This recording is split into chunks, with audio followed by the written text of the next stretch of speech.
Here, this is a fan's internal frame. I kept a compass here, and this is external coil.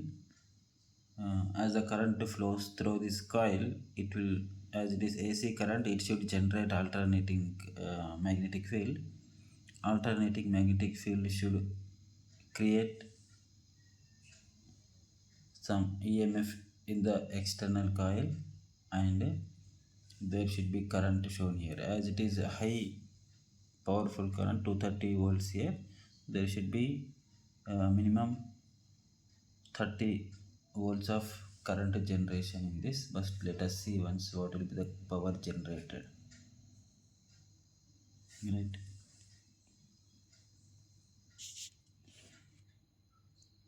When the switch is on,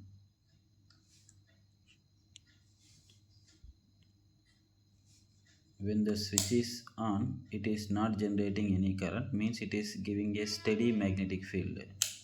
When I switch on and switch off, it is generating some current here. See, 2 volts, 129 volts of magnetic field is 129 volts of electricity is generated here. EMF is generated in the external coil.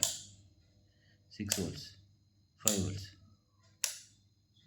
1 volt, 5 volts, 18 volts, 22 volts.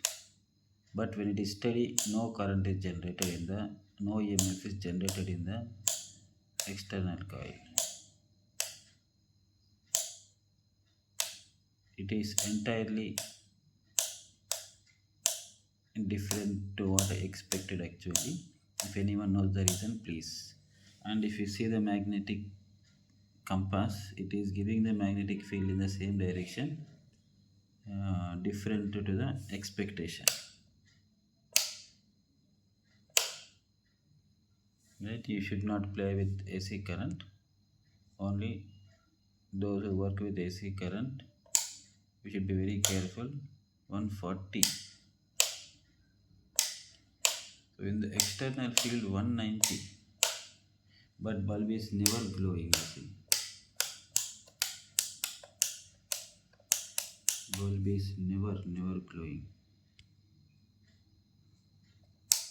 Even little bit of current is not generated. It is not giving current.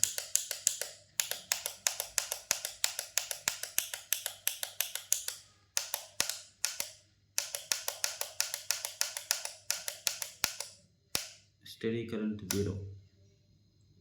Zero EMF is induced in the external coil. Thanks for watching.